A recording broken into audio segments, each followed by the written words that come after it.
de ontem, né? Pra gente começar a falar desse jogo. Clássico regional. O Globo, a gente mostrou na abertura do programa, né? Fala da estratégia do Fluminense e a foto é bem emblemática, né? É o Arias passando entre o Ayrton Lucas e o Léo Ortiz. Se fosse o Léo Pereira, a foto seria ainda mais representativa do que foi o jogo, né?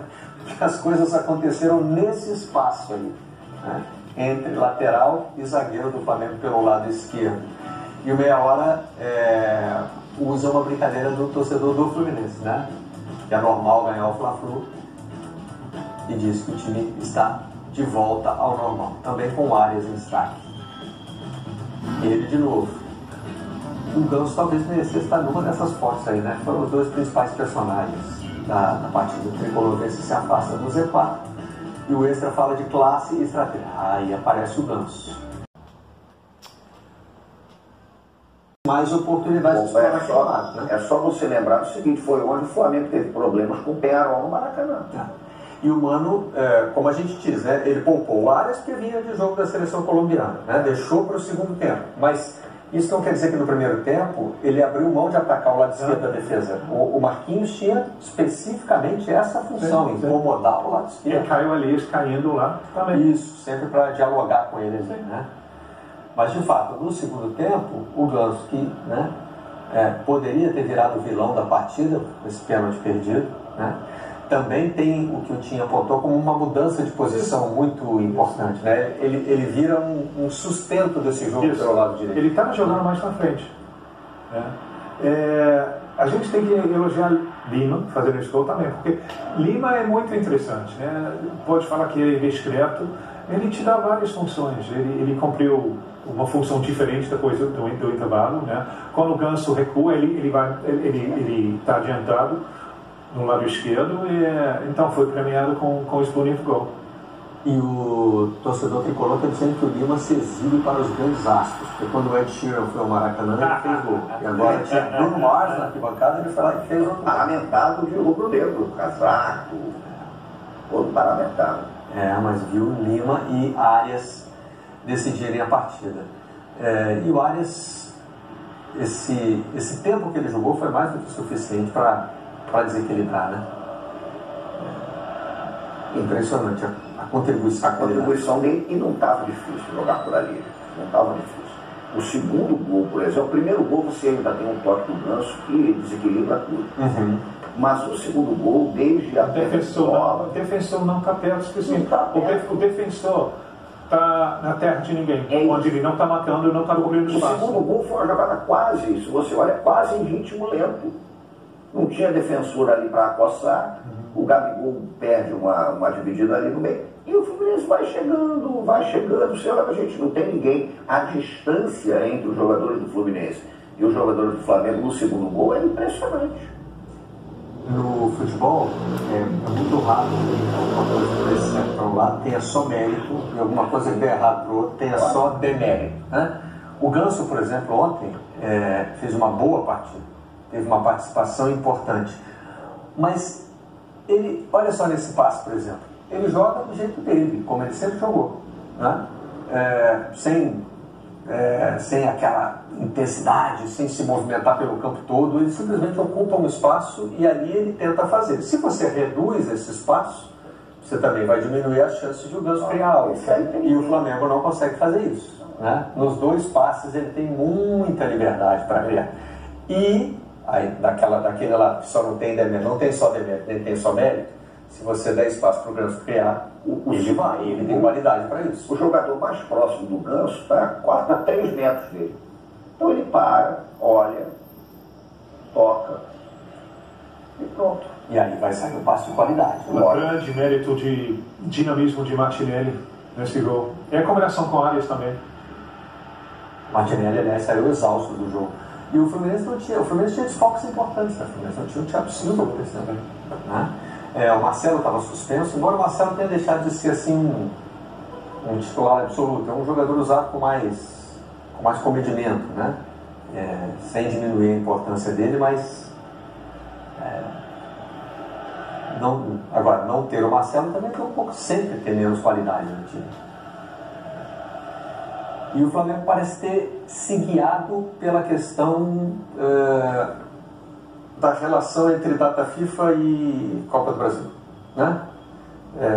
Por mais que a situação do jogo pedisse, o Felipe Luiz e a comissão técnica pareciam pensar: será que vale a pena desgastar esse jogador para ganhar esse jogo? Ele joga depois de amanhã, né? Joga depois de amanhã. Em meio a outros jogos do Campeonato Brasileiro, né? Depois da Copa do Brasil ainda tem Palmeiras e Juventude, por exemplo. É o último. Já mencionei que ele estava lá para ver mais o Modo Lima, né? Ed Sheeran e Bruno Mars foram os que viram. Olha lá.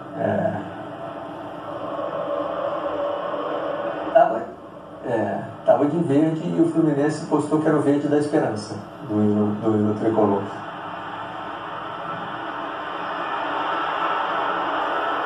Na verdade está de verde. Bonezinho virado para trás. Fez o gesto ali do lado. Verde. Eu achei que era um negócio do Flamengo, é verde. Então é isso. Você viu a camisa para assinar, aí ó. Com certeza curtiu, porque o ambiente do estádio era de verde. O estádio voltou a encher um pouco mais ontem, não é isso? 53 mil pagagens, 58 mil presentes. Eu acho uma pena que os clubes cariocas não façam um acordo de ter 50-50 nos clássicos, sabia? O Flamengo e o Vasco estão fazendo, né? No Maracanã. Não é isso? O Vasco usa o Maracanã como seu estádio, como mandante contra o Flamengo e faz os 50-50. Não sei porque a dupla Fla-Flu, que é parceira na administração do estádio, não faz isso. Né? Também 8 horas. No Rio é difícil, né? Muitas cidades do mundo é totalmente normal, 8. Mas no Rio é difícil. Ainda é difícil chegar? Chegar lá. E também tem coisas que eu não sei mais, né? Porque a coisa de tribuna de imprensa te afasta da experiência do torcedor. Hoje a previsão é 70 mil. Para o Botafogo. Mas tudo é lenga-lenga para entrar, né? Eu sou da época que você pagava 10 na catrata e entrava. Eu sou da época que a gente escalava aquele negócio, tinha um bilheteiro, você chegava, dava cotovelada. Era uma loucura completa, né? Mas não era bom isso, né? Não era. Não, pagar 10 na prata e entrar era muito em bom. alguns jogos, não. Eu sou de uma época, mais ainda. O Fluminense estava com uns 10%, né? E evidentemente fez a festa com essa vitória, que também é muito relevante para a situação do clube no Campeonato Brasileiro. É lógico que é ganhar do rival, né? Tem todo esse peso. O que a gente tem do Mano Menezes falando na entrevista coletiva é mais ou menos por aí. Vamos rodar. E o que nós retomamos foi comportamento, na minha opinião. A gente tinha perdido um pouco. E eu até comentei que a gente fez uma série de vitórias. Já aconteceram com outras equipes, quando você tem que fazer uma recuperação muito grande, depois você tem uma pequena queda.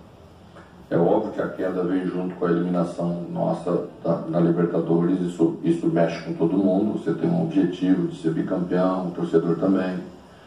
E aí, aquele momento é o momento que você tem que resgatar algumas coisas importantes, achar os pontos onde estávamos pecando para retomar. Retomamos, fizemos 2 vitórias, mas não temos a ilusão de encontrar facilidades para sair da situação que nós estamos.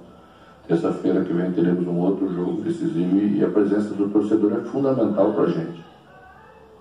O Mano toca em 2 pontos que nós abordamos no debate ontem aqui na redação com o Francisco Aéreo e com o Sidney Garamboni. Primeiro, essa da ilusão. Que a gente, em reta final de Campeonato Brasileiro, o torcedor tem de olhar para tudo como definitivo. Bom, ganhamos o Fla-Flu, nunca mais vamos perder de ninguém. Então agora, né, de repente dá para beliscar uma vaga na Libertadores, nas rodadas que faltam. E o Mano, rodado como sabe que não é assim. E o jogo de terça é capital. Isso, o jogo de terça tem cara de final, né? É contra o Atlético Paranaense, é um rival direto nessa briga para escapar. É um jogo pela Copa Asterisco, né? É jogo atrasado, mas pode deixar o Fluminense com uma vantagem muito interessante sobre o Atlético em caso de vitória. Agora, em caso de derrota, não se pode tratar como terra arrasada, né? Não pode ser definitivo por outro lado. Perdeu o Atlético Paranaense, agora caiu, tem mais jeito, né? Na vida real não é assim, tem que ir administrando rodada a rodada. E esse ponto da motivação, ontem o Aiello e o Garamba estavam falando disso, de como baixou o astral de todo mundo, né? de jogador e de torcedor, pela forma como o Fluminense foi eliminado pro Atlético na Libertadores. Não pelo fato de ter sido eliminado. Ter sido eliminado pelo Atlético, né? É um time grande, está aí, tá nas semifinais da Copa do Brasil e da Libertadores, enfim. É o time do Hulk, do Paulinho, é time forte. Claro que poderia eliminar o Fluminense.